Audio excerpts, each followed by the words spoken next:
नमस्कार, आपके साथ मैं हूं करुणा शंकर शर्मा और चलिए अब आपको दिखाते हैं कि गाजा युद्ध से जुड़ी 25 बड़ी खबरें क्या है। और पहली बड़ी खबर हमास पर इजराइल का घातक प्लान, गाजा से जॉर्डन तक रोड मैप तैयार किया गया। आईडीएफ और करेगा हमले तेज, मिस्र की सीमा तक ऑपरेशन हमास।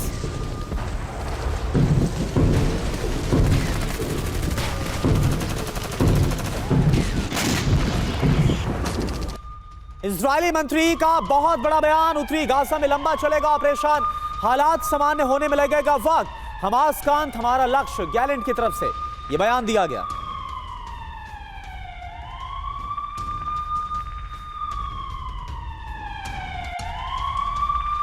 गाजा जंग पर नेतन्याहू की दो टूक, आईडीएफ नीति में कोई बदलाव नहीं, हमारी लड़ाई मजबूती के साथ जारी रहेगी, गाजा में शांति सुरक्षा कायम करेंगे।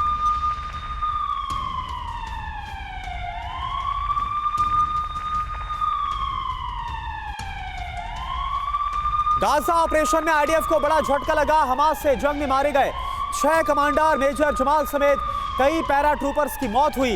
इजरायली सेना ने जारी की मृतकों की सूची।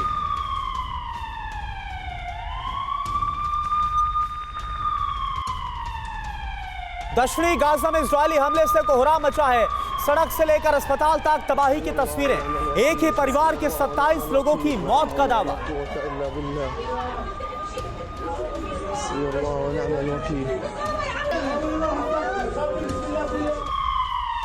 गाजा में कई जगह लहराए इजरायली झंडा, उत्तरी गाजा के रास्ते में दिखे इजरायली झंडे।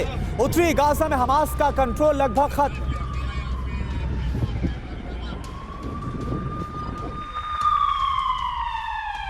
जंग पर जो बाइडेन के सलाहकार का दावा, बंधकों की रिहाई तक युद्ध जारी रहेगा, गाजा में मानवीय राहत बढ़ाई गई।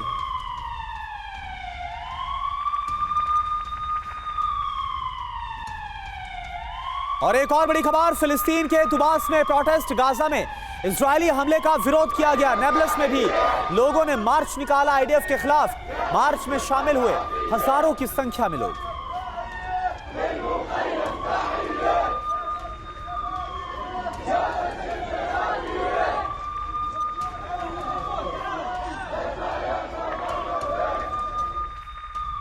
और एक और बड़ी खबर, बंधकों को लेकर कई जगह प्रोटेस्ट हो रहा है, 240 बंधकों की रिहाई की मांग की गई है। हमास की शर्त मान लेने की अपील की जा रही है पीड़ित परिवारों की तरफ से। पीड़ित परिवारों से मुलाकात भी की है नेतन्याहू ने। 44 दिनों से हमास की गिरफ्त में है बंधक।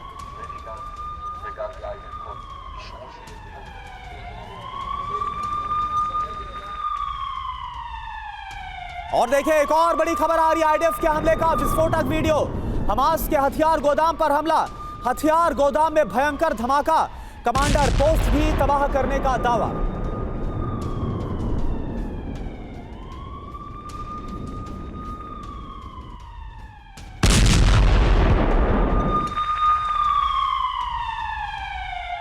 और देखिए जॉर्डन बॉर्डर पर तनाव और बढ़ गया है, जॉर्डन ने बढ़ाई टैंकों की तैनाती, वेस्ट बैंक के करीब पहुंचा टैंकों का काफिला।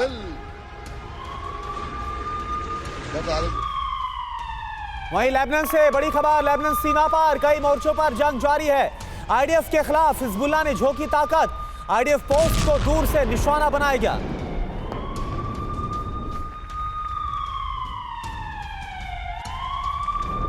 एक और बड़ी खबर, गाजा में आईडीएफ के गोलानी ब्रिगेड का ऑपरेशन, जुबालिया कैंप के पास भीषण झड़प, हमास के लड़ाकों से घंटों चली जंग।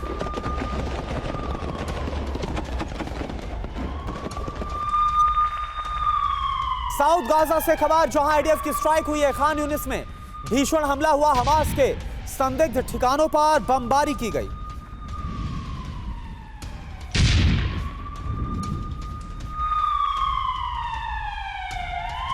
दक्षिणी गाजा में आईडीएफ के हमले तेज हो गए हैं, धमाके से दहला खान यूनिस का इलाका, दक्षिणी गाजा में भारी बमबारी।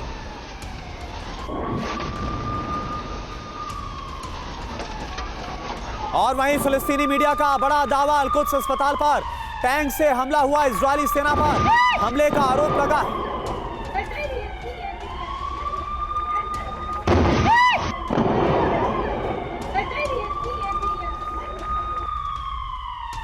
और हमास के ठिकाने पर ड्रोन से हमला हुआ। आईडीएफ ने ड्रोन से ग्रेनेड अटैक किया। इमारत में छिपे हमास के लड़ाकों पर निशाना। बेत हनोन में हमास का अड्डा तबाह किया गया।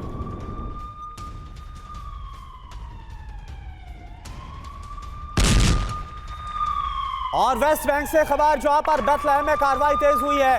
हुसैन में दाखिल हुई इजरायली सेना। हमास के ठिकानों पर छापेमारी जारी है।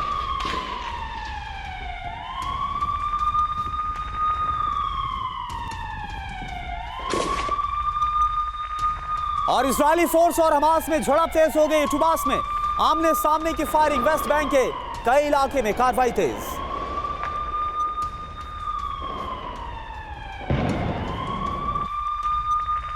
वहीं वेस्ट बैंक के बलाटा शिविर पर हमला हुआ।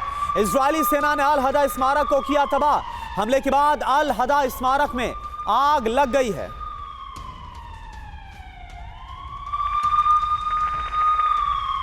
और वहीं गाजा पर पूरे मिडिल ईस्ट में टेंशन है।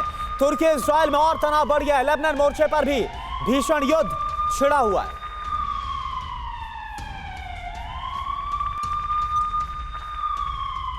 और वहीं हूती विद्रोहियों ने जारी किया है वीडियो। जंग में इजराइल को हराने की कसम खाई है। हूती विद्रोही गुट के मुखिया ने धमकी दी, युद्ध में हमारी जीत होगी।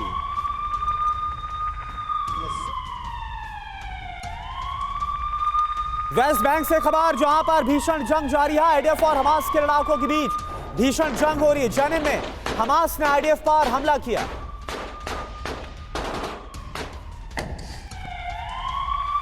और इस वक्त की 25वीं बड़ी खबर, गाजा में इजराइल ने तबाही मचाई। उतरी गाजा खंडहर में बदल चुका है। गाजा में हर तरफ तबाही ही तबाही नजर आ रही है। और आपको बताएंगे कि आखिर कैसे नेतन्याहू ने कसम खा ली है कि गाजा का नक्शा हर हाल में बदल कर रखेंगे। गाजा जंग भले हमास और इजराइल के बीच है, लेकिन इसकी तपेश मिडिल ईस्ट में ज्यादा नजर आ रही, क्योंकि मिडिल ईस्ट गाजा मुद्दे पर बटा हुआ है। ना सिर्फ दो फाड़ है, बल्कि ईरान के खिलाफ भी कुछ देश खड़े हुए हैं। सऊदी, यूएई को ईरान की चाल पसंद नहीं आ रही, तो वहीं 3 देश हैं जो गाजा जंग में ईरान के साथ इजराइल के खिलाफ मैदान में उतर सकते हैं। आपको बताएंगे कैसे मिडिल ईस्ट तक पहुंची युद्ध की चिंगारी वर्ल्ड वॉर 3 की ज्वाला में बदल सकती है। लेकिन पहले इस वक्त की कुछ और बड़ी खबरें, विस्फोटक तस्वीर आपको हम दिखाते हैं। क्या इस वक्त बड़ी खबर आ रही है? और सबसे पहली बड़ी खबर वेस्ट बैंक के जेनिन से, जहां पर जेनिन कैंप में लगातार जो भीषण झड़प है वो जारी। आईडीएफ और हमास के लड़ाकों में फायरिंग हो रही है। हिंसक झड़प का वीडियो भी सामने आया है।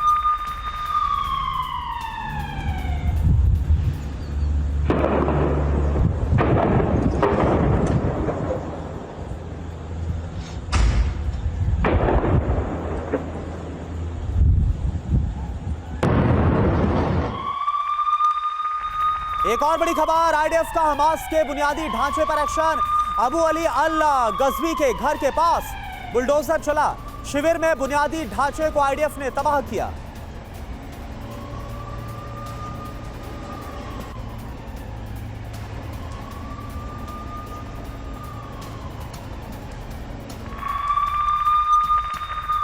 और वहीं गाजा में आईडीएफ के हमले से भीषण तबाही। दीर अल बलाह में कई घर तबाह हुए। मलबे में लोगों के दबे होने की आशंका। गाजा में 12,000 से ज्यादा की मौत। मृतकों में सबसे ज्यादा बच्चे और महिलाएं।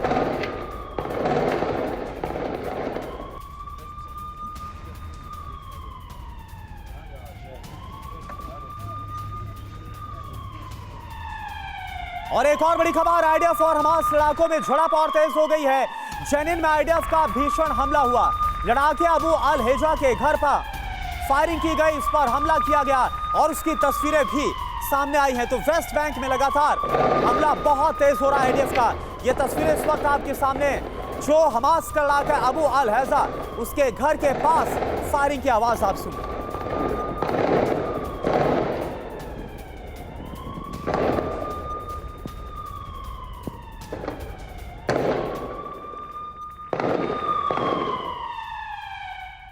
और राफा बॉर्डर पर इजराइल ने पर्चे गिराए हैं। गाजा के लोगों को सुरक्षा की पेशकश की है। मिस्र की सीमा के पास ये पर्चे गिराए गए हैं।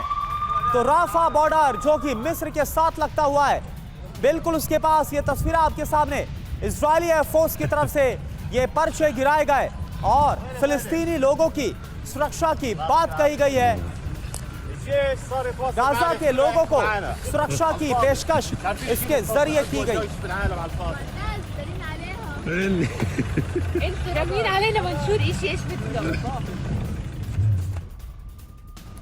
और आप देखिए कैसे आप गाजा जंग में घुस सकते हैं। 3 और देश ओमान, कतर, कुवैत जंग में कूद सकते हैं। जो बड़ी खबर आ रही है, गाजा मुद्दे पर बटा हुआ है मिडिल ईस्ट।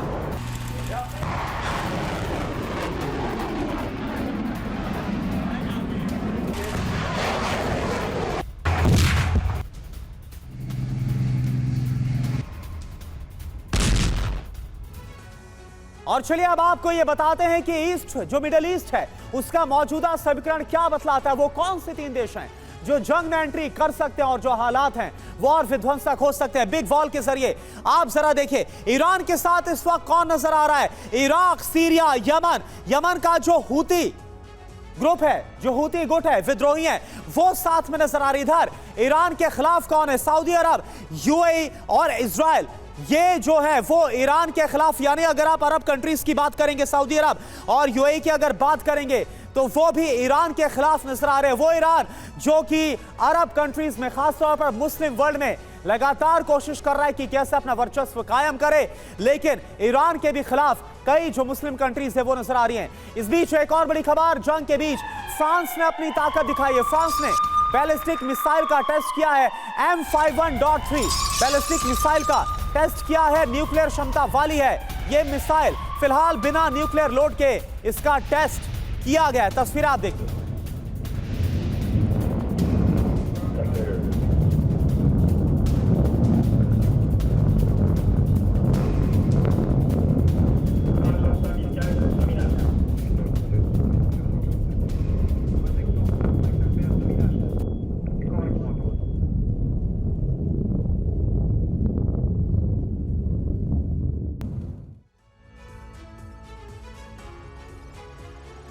तो आइए फ्रांस की इस मिसाइल टेस्ट की कुछ और डिटेल जानकारी आपको दे दें, और साथ ही फ्रांस का टारगेट क्या है, इसके जरिए किसको अपनी ताकत दिखाना चाहता है फ्रांस, यह भी आपके लिए जानना जरूरी है। फ्रेंच मिसाइल पावर, फ्रांस के दक्षिण पश्चिमी तट से टेस्ट फायर किया गया इसका नाम है M51.3 मिसाइल का पहली बार फ्रांस ने टेस्ट किया। बगैर न्यूक्लियर लोड के टेस्ट किया गया इसका। नॉर्थ अटलांटिक में गिरी है यह मिसाइल। फ्रांस से सैकड़ों किलोमीटर दूर जाकर यह गिरी है। फ्रांस के 2 टारगेट्स साफ तौर पर नजर आ रहे हैं। जंगी माहौल में दुश्मनों को ताकत दिखाना, बड़ी जंग के लिए खुद को तैयार करना, यह इस वक्त फ्रांस की तरफ से अपनी जो मसल फ्लेक्सिंग है उसका साफ तौर पर मिशन नजर आता है। तो देखिए आप, गाजा युद्ध के बीच दुनिया पर एक बार फिर से परमाणु संकट मंडराने लगा है। परमाणु विध्वंस की आंधी अरब से उठ सकती है, जहां अमेरिका और ईरान आमने सामने आ चुके हैं। ईरान अपने प्रॉक्सी के जरिए अमेरिकी युद्धपोत पर हमला कर सकता है, और यह हमला रूसी मिसाइल से होगा जो कि इस वक्त हिजबुल्लाह के पास मौजूद है। हिजबुल्लाह को ईरान के सिर्फ एक इशारे का इंतजार है। अगर ऐसा हुआ तो दुनिया में महाविध्वंस से कोई नहीं बच पाएगा।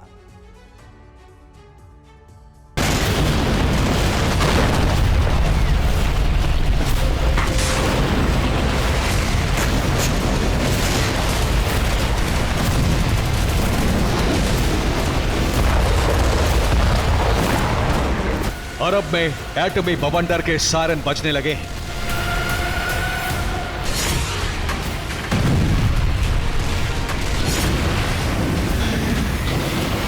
विनाश का तूफान लाने की तैयारी हो चुकी है।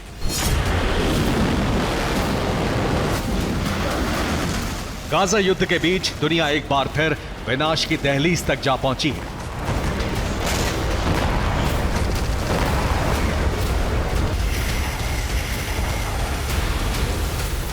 एक गलती और अरब की धरती पर किसी भी वक्त परमाणु विध्वंस हो सकता है।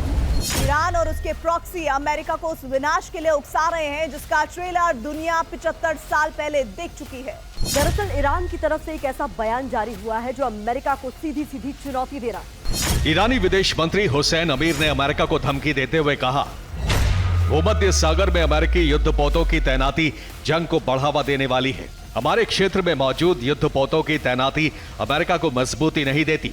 ये अमेरिका पर हमले को और आसान बनाएगी। ईरान विदेश मंत्री के बयान से साफ है कि ईरान का निशाना अब अमेरिकी युद्धपोत हैं।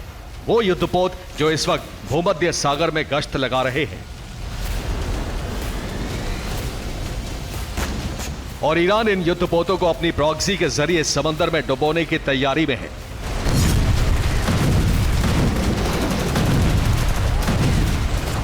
हाल ही में आई एक रिपोर्ट में दावा किया गया है कि हिजबुल्लाह भूमध्य सागर में मौजूद अमेरिकी युद्धपोत को टारगेट कर सकता है। हिजबुल्लाह के पास ऐसे हथियार मौजूद हैं जो अमेरिकी युद्धपोतों के लिए खतरा बन सकते हैं।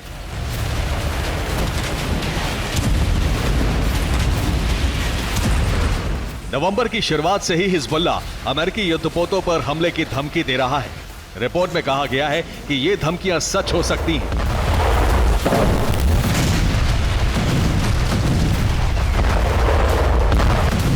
इस हमले के लिए हिजबुल्लाह खासतौर से P-800 ऑनिक्स मिसाइल का इस्तेमाल कर सकता है। P-800 ऑनिक्स मिसाइल की लंबाई 9 मीटर है। सुपरसोनिक क्रूज एंटी-शिप मिसाइल है। सतह से सतह पर मार करने में सक्षम है। ये मिसाइल 2 टन तक वॉरहेड ले जाने में सक्षम है। अमेरिकी युद्धपोत पर हमले के लिए P-800 ऑनिक्स मिसाइल का इस्तेमाल हिजबुल्लाह की सबसे बड़ी गलती होगी। अगर ऐसा हुआ तो इस युद्ध की चिंगारी रूस तक जा पहुंचेगी।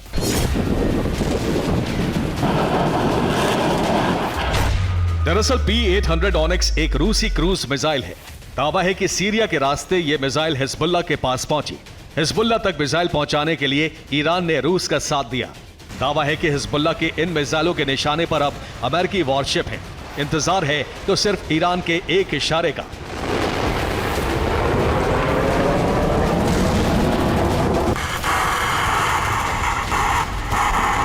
ईरान की शह पर जहां हिजबुल्लाह अमेरिकी युद्धपोत को दहला सकता है, वहीं इजराइल के लिए हिजबुल्लाह उत्तर में बड़ी मुसीबत बनता जा रहा है।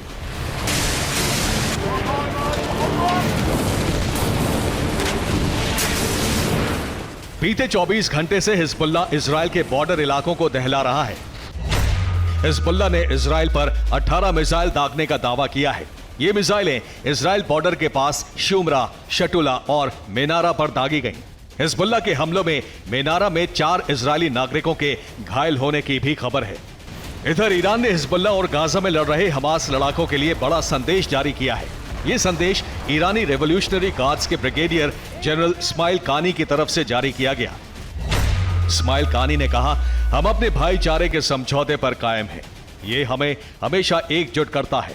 हम आपको आश्वस्त करते हैं कि इस ऐतिहासिक लड़ाई में जो भी जरूरी होगा हम करेंगे। बयान से साफ है कि ईरान खुलकर हिजबुल्लाह के साथ खड़ा है, जो अब अमेरिका से सीधी टक्कर लेने के लिए तैयार है। अमेरिकी युद्धपोतों पर मंडराते खतरे के बीच नेटो भी एक्टिव मोड में आ गया है। अमेरिका ने नेटो के साथ मिलकर ईरान की घेराबंदी शुरू कर दी है। भूमध्य सागर है जहां अमेरिका के युद्धपोत तैनात हैं। यहां लेबनान का हिजबुल्लाह रूसी मिसाइलों से सीधा हमला कर सकता है, जिसके बाद नेटो ने फारस की खाड़ी में जंगी बेड़ों की तैनाती बढ़ा दी है। यहां अमेरिका का यूएसएस आइजनहावर पहले से मौजूद है। अब फ्रांस की फ्रिगेट भी यहां पहुंच चुकी है। भूमध्य सागर में जरा सी हलचल ईरान में कोहराम मचा सकती है। यानी हिजबुल्लाह की दागी एक P-800 ऑनिक्स दुनिया को महाविनाश की ओर ढकेल सकती है।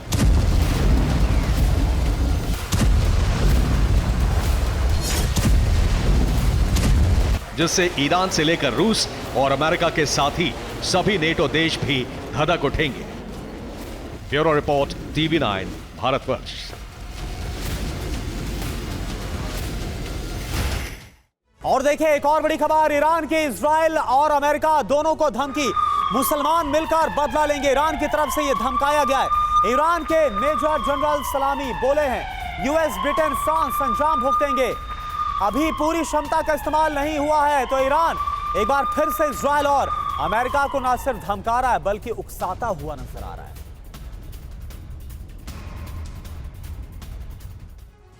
तो ईरान देखिए कहीं से पीछे हटता हुआ नजर नहीं आ रहा, लगातार उसका एग्रेसिव तेवर जारी है।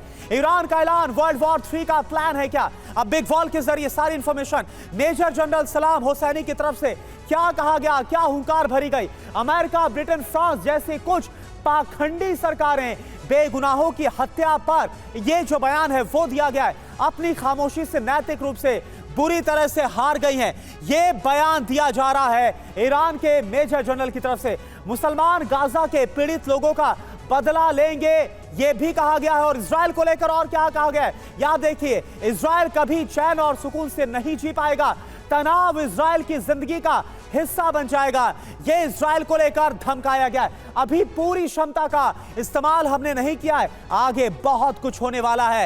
यानी ईरान के जो मेजर जनरल है उनकी तरफ से बहुत बड़ी धमकी दी गई है। तो आप देखिए, इजराइल गाजा में लगातार कहर बरपा रहा है। उत्तर के बाद जंग अब दक्षिण में लड़ी जा रही है, लिहाजा पर्चे गिराकर लोगों को पहले से ही कह दिया गया था कि वो दक्षिण गाजा चले जाएं। अल मवासी इलाका जो कि 14 वर्ग किलोमीटर में फैला है, उसे फिलहाल सुरक्षित माना जा रहा है। यहीं पर लोगों को जाने के लिए कहा गया है, लेकिन जिस अल मवासी को आईडीएफ सुरक्षित बता रही है, वहां पर भी कई खतरे हैं। सवाल है 23 लाख लोगों की जिंदगी का क्या होगा। सवाल इस बात का भी है कि आखिर इन लोगों का क्या होगा। बेगुनाहों की बेमौत मारे जाने का सिलसिला कब खत्म होगा, ये बहुत गंभीर सवाल है। आज हम आपको आईडीएफ के गाजा पार्ट 2 ऑपरेशन का पूरा ब्यौरा बताएंगे और साथ ही बेघर हुए लोगों का दर्द भी आपको समझाएंगे। लेकिन इस बीच जो बड़ी खबर आ रही है, इस खबर का हम रुख कर रहे हैं नेबलस से। नेबलस में बलाटा कैंप में बमबारी, वेस्ट बैंक से बहुत बड़ी खबर। बमबारी के बाद घर में लगी आग, इलाके में जमकर तबाही देखी जा रही है। वेस्ट बैंक के नेबलस इलाके की तस्वीर आपके सामने, जहां पर किस तरह से आईडीएफ की तरफ से बमबारी की गई और फिर जो तबाही है वह देखिए कैसे यहां पर जो घर है उसमें भीषण आग लग गई।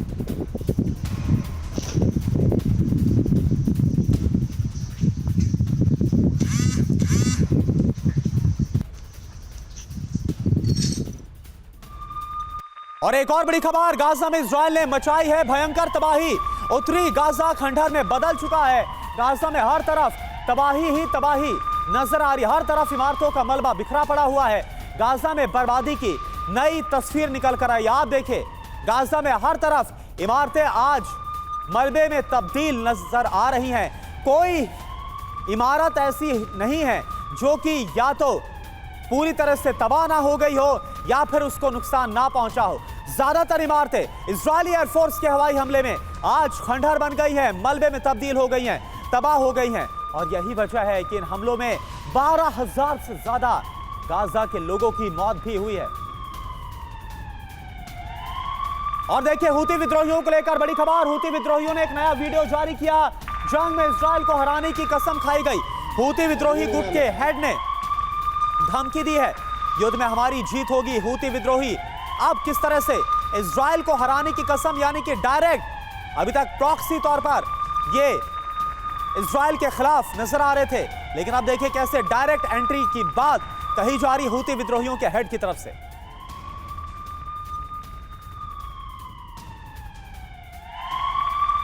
और वही वेस्ट बैंक से एक और बड़ी खबर। वेस्ट बैंक के बलाटा शिविर पर बड़ा हमला हुआ। इजरायली सेना ने अल हदा स्मारक को तबाह किया। हमले के बाद अल हदा स्मारक में भयंकर आग लग गई। तस्वीरें आपके सामने।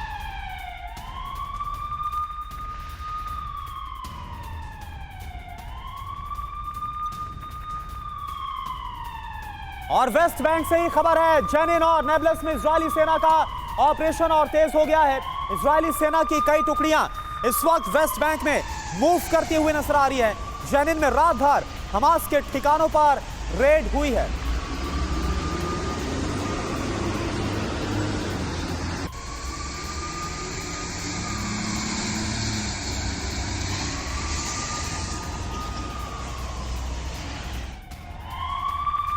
और अब रुक करते हैं दक्षिणी गाजा का। दक्षिणी गाजा में ऑपरेशन पर बहुत बड़ा खुलासा हो रहा है। बेघर लोगों को शरण देने का कोई प्लान नहीं है। सुरक्षित जोन अल मवासी में भी बहुत बड़ा खतरा है। तो आप देखिए, जो पर्चे गिराकर कहा गया गाजा के लोगों को कि अल मवासी एक सुरक्षित इलाका है, उधर रुख किया जा सकता है, लेकिन कहा यह जा रहा है कि दक्षिणी गाजा का अल मवासी, जो कि मिस्र के साथ लगता हुआ है, खतरा यहां पर भी कम नहीं है।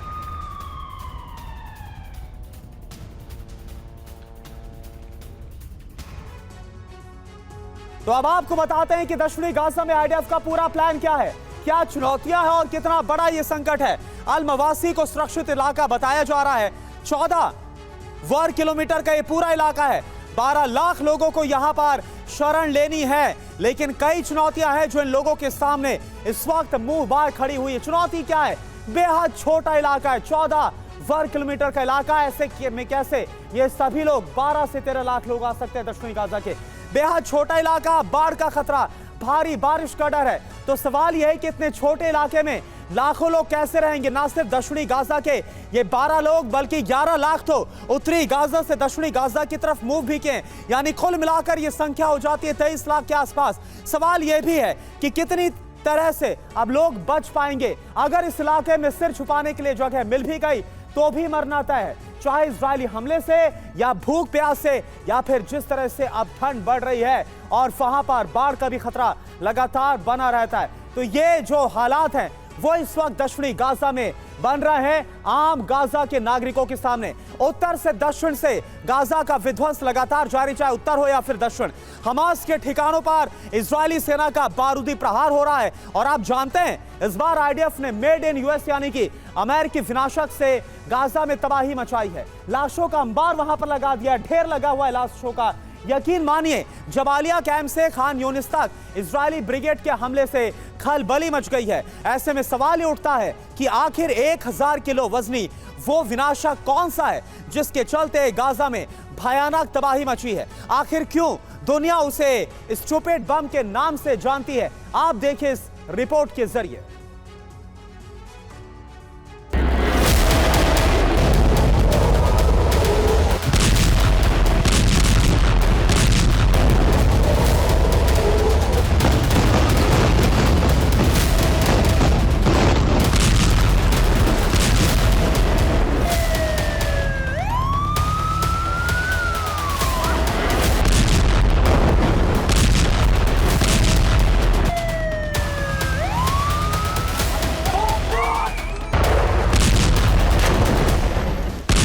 उत्तरी गाजा से दक्षिणी गाजा तक बीती रात इजरायली सेना की भीषण बमबारी ने कोहराम मचा दिया। देखते ही देखते गाजा के 2 अलग अलग इलाकों में लाशों का अंबार लगा दिया।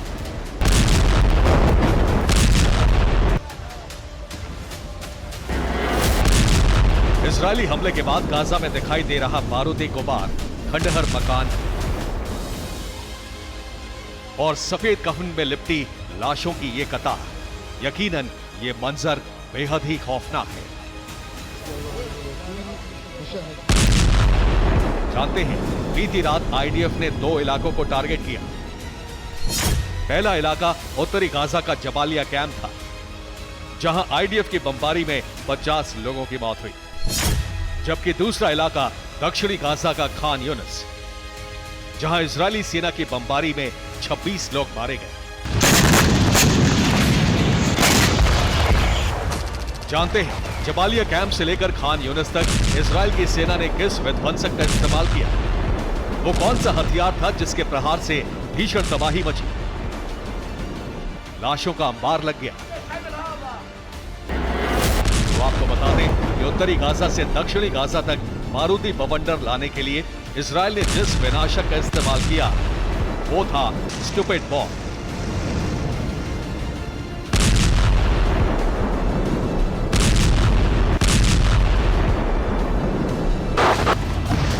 जबालिया कैंप से लेकर खान यूनिस तक के इलाके में जो तबाही मची है, जिस तरह नरसंहार हुआ है, उसकी वजह सिर्फ और सिर्फ मेड इन यूएस स्टूपिड बम है, जिसके इस्तेमाल से इजरायली सेना ने गाजा में सनसनी मचा दी। अब सवाल यह है कि आखिर आईडीएफ ने जिस अमेरिकी स्टूपिड बॉम्ब को जबालिया कैंप और खान यूनिस में दागा, आखिर वो कितना विनाशक है और क्यों वॉर जोन में उसके एक प्रहार से तबाही मच जाती है? तो आपको बता दें कि MK-84 एक फ्री फॉल अनगाइडेड बॉम्ब होता है, जिसका वजन करीब 1000 किलो तक होता है। ट्राइटोनल और H6 विस्फोटक का इस्तेमाल होता है। MK-84 बॉम्ब को एयरक्राफ्ट के जरिए दागा जाता है।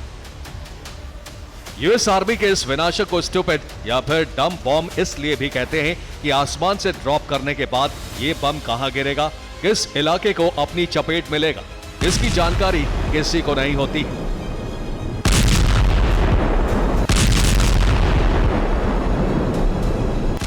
इतना ही नहीं, जैसे ही ये टारगेट को हिट करता है उसके बाद तबाही का दायरा कितना बड़ा होगा ये भी बता पाना मुश्किल है। लिहाजा अमेरिकी force MK-84 free fall unguided को स्टूपिड बॉम्ब कहती है और अब इजरायली सेना गाजा में इस विस्फोटक का धड़ल्ले से इस्तेमाल कर रही है।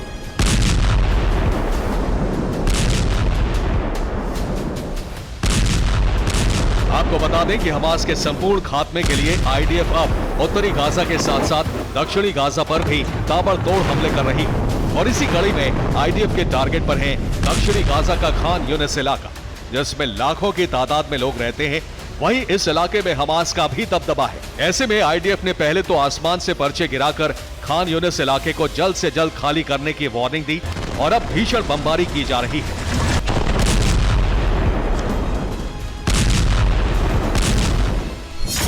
क्योंकि दक्षिणी गाजा के खान यूनिस में कई ऐसे छोटे छोटे इलाके हैं जिन्हें लेकर IDF को आशंका है कि यहां हमास के आतंकी छिपे हो सकते हैं। इन इलाकों में हमास की सुरंगें हो सकती हैं। लिहाजा इस कड़ी में पहला नाम है अल करारा, दूसरा खुजा, तीसरा इलाका है बानी सुहेला और चौथा इलाका है अबासान। इन चारों इलाकों में इजरायली सेना जबरदस्त आसमानी प्रहार कर रही है। मतलब ये कि गाजा का कदर अब तक की सबसे खौफनाक और भयावह फेज में जा चुका है। बीते एक महीने से गाजा के कोने कोने में बेहिसाब बारूद बरस ही रहा था, लेकिन अब ये आशंका जताई जा रही है कि अमेरिकी विनाशकों के इस्तेमाल से IDF गाजा के कई इलाकों का वजूद मिटा देगी, गाजा पट्टी के कई शहरों का नामो निशान नक्शे से मिटा देगी।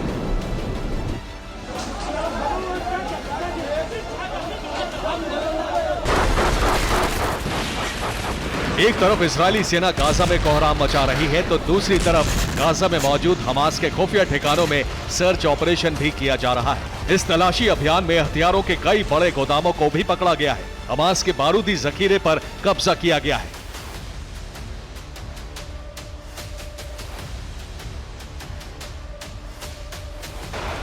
ऐसा नहीं है कि जंग में सिर्फ इजरायली सेना ही एक्शन में है।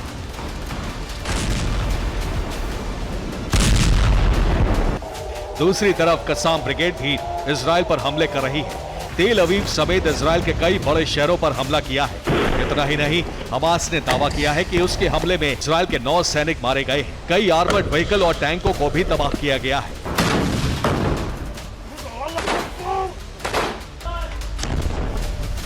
मतलब ये कि जंगी आग दोनों तरफ भड़की हुई है। IDF हो या फिर हमास के लड़ाके, दोनों एक दूसरे को तबाह करने में पूरी ताकत के साथ जुटे हैं।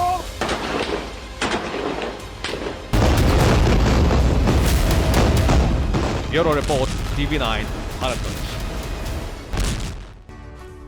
तो इजराइल के ऑपरेशन से गाजा किसी एक हिस्से पर संकट नहीं है आज, बल्कि पूरे 23 लाख लोगों के लिए मुसीबत आन खड़ी।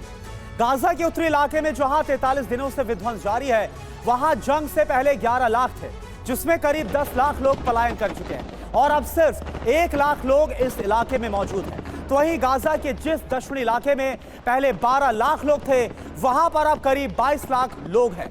जिस तरह से आंकड़ा डबल हुआ है, अब इजराइल दक्षिणी गाजा में हमले कर रहा है, लेकिन सवाल ये उठता है कि आखिर 23 लाख लोगों के बीच 40,000 लड़ाकों को कैसे टारगेट किया जाएगा, कैसे उनका ढूंढ कर सफाया किया जाएगा, या फिर 40,000 दुश्मनों के खात्मे के लिए 23 लाख लोगों की हत्या कर दी जाएगी। 14 वर्ग किलोमीटर के जिस सेफ जोन में IDF लोगों को जाने के लिए कह रही है, क्या गाजा उसी 14 वर्ग किलोमीटर तक सीमित रह जाएगा? ये इस वक्त एक बहुत बड़ा सवाल है। और एक और बड़ी खबर आप देखिए, अल मवासी से, जहां पर अल मवासी भी खतरे से खाली नहीं है। अल मवासी में बाढ़ का खतरा बढ़ गया है, लोगों को अल मवासी जाने का आदेश दिया गया है, IDF की तरफ से जाने के लिए कह दिया गया है। तो आप देखिए किस तरह से लोगों के सामने लगातार खतरे पर खतरा बढ़ता हुआ नजर आ रहा है। अल मवासी में किस तरह से खतरा बढ़ गया है। अल मवासी जहां पर लोगों को मूव करने के लिए कहा गया, जो बताया जा रहा है कि ये वो इलाका है जहां पर लोग सुरक्षित रह सकते हैं 14 वर्ग किलोमीटर का, लेकिन यहां पर अब बाढ़ का खतरा बढ़ गया है। तो सवाल तो यही है कि गाजावासी जाएं तो जाएं कहां? ये 23 लाख कैसे बचेंगे? सवाल यह है कि गाजा के लोग कहां पर जाएं? इसके जो विकल्प हैं वो अब हम आपको बताते हैं, और साथ ही उन विकल्पों के साथ क्या संकट है वो भी आपके लिए समझना बहुत ज्यादा जरूरी। तो सवाल यही है इस वक्त मुंह बाय खड़ा हुआ कि गाजा के लोग जाएं तो कहां जाएं। पहला ऑप्शन क्या नजर आ रहा है? पहला ऑप्शन है अल-मवासी का, जो कि आईडीएफ की तरफ से सुझाया गया है। समस्या लेकिन क्या है? लाखों लोगों का यहां पर इतने छोटे इलाके में रहना मुश्किल है, क्योंकि 22 से 23 लाख लोग क्या 14 वर्ग किलोमीटर के इलाके में समा सकते हैं? दूसरा विकल्प है यूएन के राहत शिविर का। समस्या यहां पर यह है संयुक्त राष्ट्र के सभी शिविर इस वक्त फुल पड़े हुए हैं। थर्ड ऑप्शन क्या है? तीसरा विकल्प स्कूल और दूसरी इमारतें। लेकिन यहां पर समस्या यह है कि ये पहले से खचाखच भरे हैं। दक्षिणी गाजा में 3-4 हफ्ते जंग चलने की इस वक्त संभावना है। 40,000 से ज्यादा संख्या में हमास के लड़ाके जब तक खात्मा नहीं होता तब तक ये जंग चलती रहेगी। युद्ध विराम पर अब तक नहीं बनी बात, ये बहुत बड़ी खबर। व्हाइट हाउस का किसी भी तरह की डील से साफ इंकार।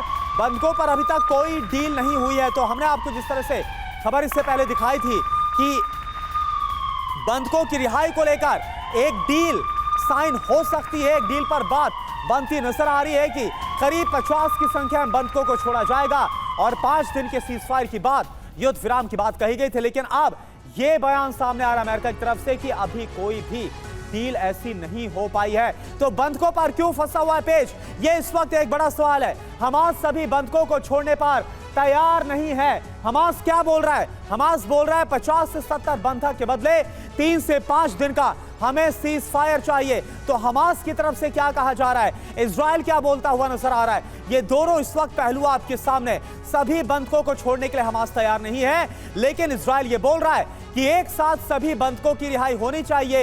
ये एक बड़ा पेच है जो कि साफ तौर पर नजर आ रहा है, जहां पर मामला अटका हुआ है। और क्या जानकारी आ रही है? 50 से 70 बंधकों के बदले 3 से 5 दिन का सीज फायर होना चाहिए, यानी युद्ध विराम होना चाहिए। इजराइल बोल रहा है सारे बंधक छोड़ो तभी युद्ध विराम पर कोई विचार होगा। एक और बड़ी खबर आ रही है, गाजा पर अमेरिकी अफसर का बड़ा दावा, बंधक छूटेंगे तो हमले रुक सकते हैं।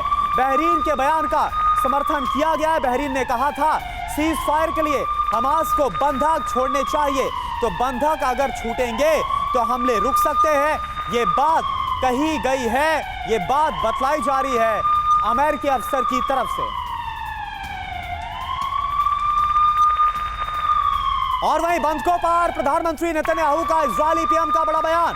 बंधकों की रिहाई की पूरी कोशिश हम कर रहे हैं, अभी तक कोई बात हालांकि नहीं बन पाई है। ये इजरायल के प्रधानमंत्री नेतन्याहू का बड़ा बयान।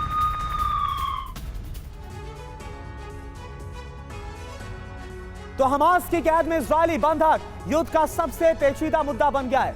बंधकों की तलाश और उनकी रिहाई के नाम पर इजरायली सेना ने गाजा में तबाही मचाकर रख दी है।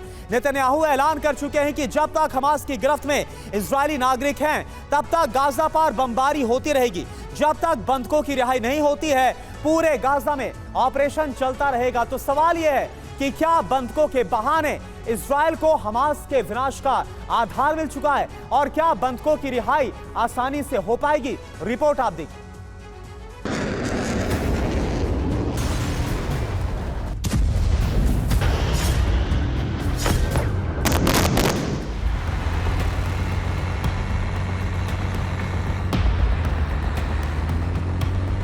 बंधकों की रिहाई के लिए इजरायल की सरकार पर दबाव बढ़ रहा है। इजरायल की राजधानी तेल अवीव में लोगों ने बंधकों की रिहाई के लिए परेड निकाली। इन्हें समझाने जब इजरायल सरकार के मंत्री मिकी जोहर पहुंचे तो लोगों ने शेम शेम के नारे लगाए और बंधकों को रिहा करने की मांग उठाई।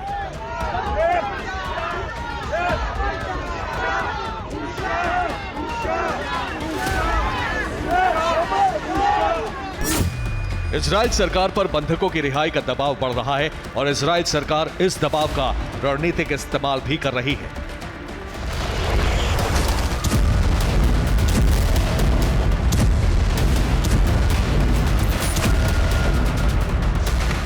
बंधकों की तलाश के नाम पर गाजा की गली गली में इजरायली डिफेंस फोर्सेस ऑपरेशन चला रही है।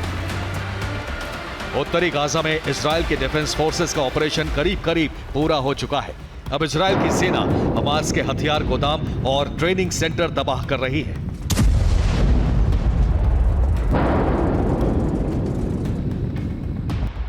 उत्तरी गाजा में ऑपरेशन करीब करीब पूरा होने के बाद भी इजराइल को कोई बंधक नहीं मिला है और अब ऑपरेशन का टारगेट बन चुका है दक्षिणी गाजा। तो सवाल यही है कि इजराइल के बंधक कहां हैं और उनकी रिहाई के लिए क्या क्या किया जा रहा है। दरअसल इजराइल ऑपरेशन चलाने के साथ साथ बंधकों की रिहाई के लिए डिप्लोमेसी का इस्तेमाल कर रहा है।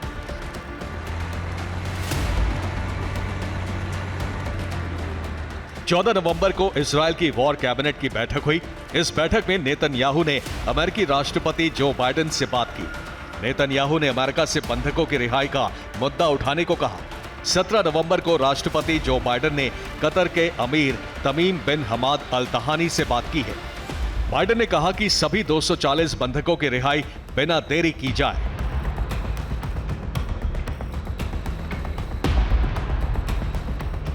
बंधकों की रिहाई पर चर्चा जारी है और इस बीच गाजा पर बारूद बरस रहा है क्योंकि नेतन्याहू ऐलान कर चुके हैं कि बंधकों की रिहाई नहीं होने तक इजराइल का ऑपरेशन जारी रहेगा।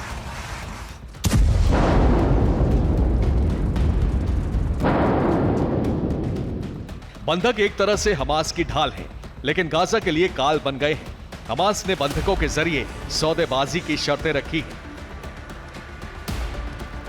कतर ने प्रस्ताव रखा है कि हमास 150 महिलाओं में 50 महिलाओं को रिहा कर देगा। हमास ने शर्त रखी है कि इजराइल को 5 दिन का सीज फायर करना होगा। हालांकि महिलाओं के साथ उनके बच्चों को रिहा नहीं किया जाएगा। इजराइल ने इस शर्त पर सीज फायर से इनकार कर दिया है। इजराइल ने कहा है कि महिलाओं के साथ उनके बच्चों को भी रिहा किया जाए। बच्चों को उनकी मां से अलग नहीं किया जा सकता।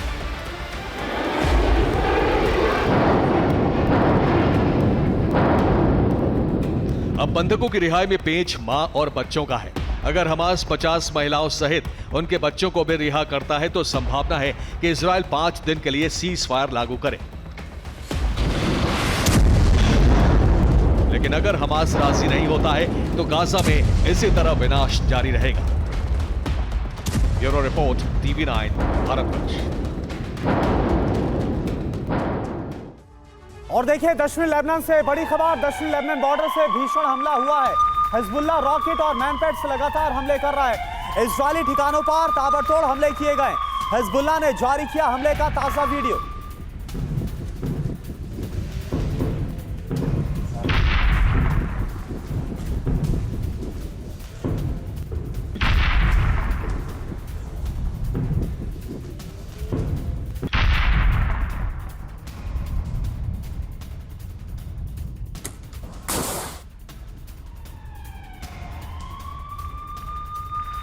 और देखिए एक और बड़ी खबर आ रही है। इजरायली तेवर से बहुत बड़ी जंग का खतरा इस वक्त मंडराता हुआ नजर आ रहा है।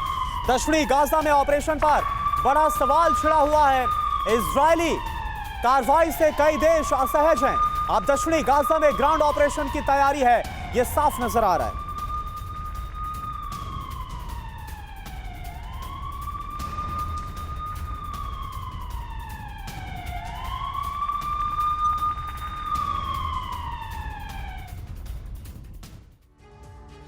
और आइए ये समझते हैं कि इजराइल हमास की जंग आगे क्यों और ज्यादा खतरनाक मोड़ ले सकती है। क्यों कई देश असहज हो गए इस जंग से। इजराइल वॉर में एटमी संकट अब मंडराता हुआ नजर आ रहा है। संकेत साफ है। क्या है पूरी इंफॉर्मेशन ग्राफिक्स के जरिए आपके सामने हम रखते हैं। हिजबुल्लाह के हमले से इजराइल मजबूर हो सकता है। यह कहा जा रहा है कि हिजबुल्लाह के हमले के बाद यह जो युद्ध है इसका विस्तार लेबनान में और ज्यादा हो सकता है। इजराइल का सख्त जवाब ईरान को फिर एक्टिव करेगा, क्योंकि हिजबुल्लाह के साथ ईरान बहुत मजबूती के साथ खड़ा है। ईरान की किसी भी सीधी एंट्री के बाद अमेरिका मजबूर हो जाएगा इस युद्ध में कूदने के लिए। अमेरिका के सीन में आने के बाद टक्कर फिर ईरान और अमेरिका के बीच सीधी और आमने सामने की हो जाएगी।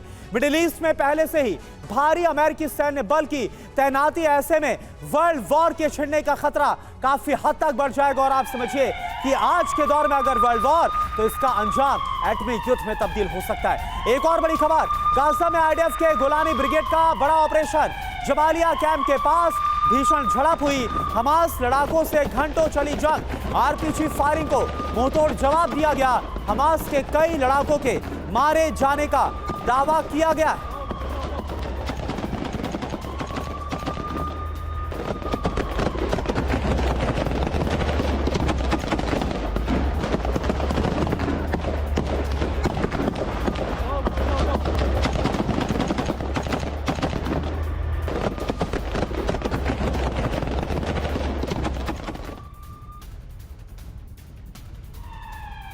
गाजा से एक और बड़ी खबर आ रही है। गाजा में आमने सामने की जंग इस वक्त चल रही है। हमास के ठिकाने की तलाश में लगातार आईडीएफ छापेमारी करती नजर आ रही है। गोलीबारी में हमास को भारी नुकसान का दावा है। हमास का बड़ा सेंटर ध्वस्त करने का दावा किया गया है। आईडीएफ ने जब्त किए हमास के बड़ी संख्या में हथियार। כתב אל-חסאם, עסבה, תיקלו, מעבר לזה, כל המבנה הגדול הזה, יש בו עוד... और देखिए एक और बड़ी खबर, दो जंग के बीच बढ़ा एटमी युद्ध का खतरा। एटमी जंग में तब्दील हो सकता है ये युद्ध। यूक्रेन और इजराइल दोनों वॉर में एटमी खतरा कई गुना बढ़ गया है। चीन के स्कॉलर ने इसकी वजह गिनाई है। यूएस, ईरान और नेटो पर अब सबकी नजर है।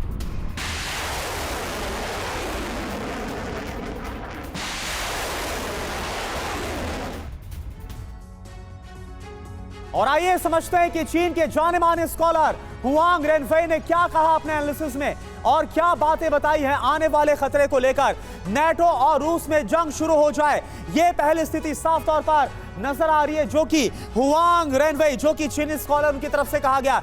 दूसरी स्थिति क्या बनती नजर आ रही है, ईरान और अमेरिका में जंग शुरू हो जाए तो ऐसे हालात में भी एटमी जंग सामने आ सकती है। रूस यूक्रेन वॉर को लेकर क्या कहा गया, बहुत ही इस वक्त खतरनाक स्थिति में है।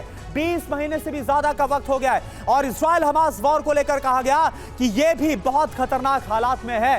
तो यानी ये वो दोनों हालात है जहां पर एटमी जंग कभी भी रुक कर सकते हैं। यह हालात, आशंका क्या है, बड़े देश सैन्य संगठन की एंट्री होते ही एटमी खतरा बढ़ जाएगा। इसके अलावा कहां पर एटमी खतरा नहीं है यह भी बताया गया। आने वाले समय में चीन ताइवान जंग अगर होती है, क्योंकि चीन ताइवान की जो टेंशन है, जो एक फ्लैश पॉइंट है, इसका जिक्र भी किया।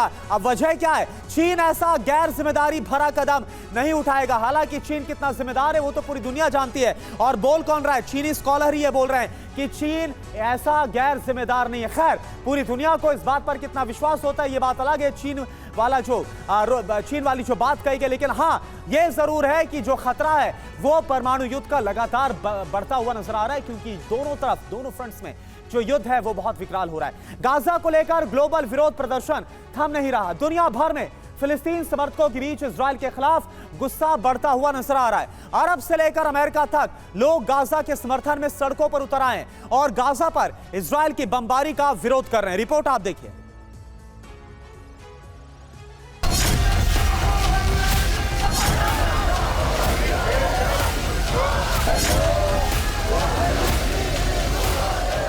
एक तरफ गाजा में इजरायली सेना बम बरसा रही, तो दूसरी तरफ दुनिया के कई देशों में इजराइल विरोधी प्रदर्शन बढ़ते जा रहे हैं।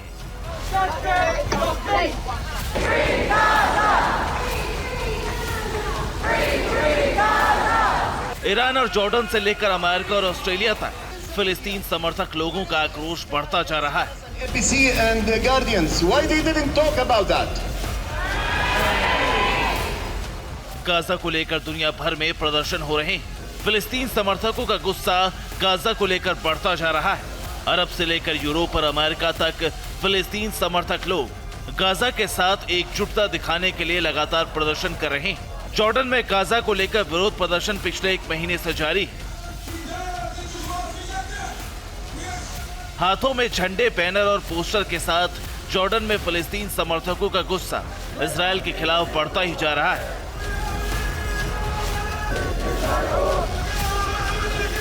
प्रदर्शन के दौरान लोगों ने इजराइल के साथ साथ अमेरिका के खिलाफ भी नाराजगी जताई।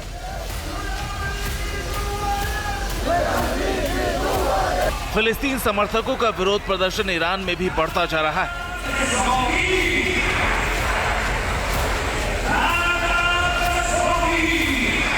दक्षिण ईरान के शहर शिराज में लोगों ने एक बड़ी रैली निकाली और इजराइल की सरकार के खिलाफ अपना आक्रोश जताया।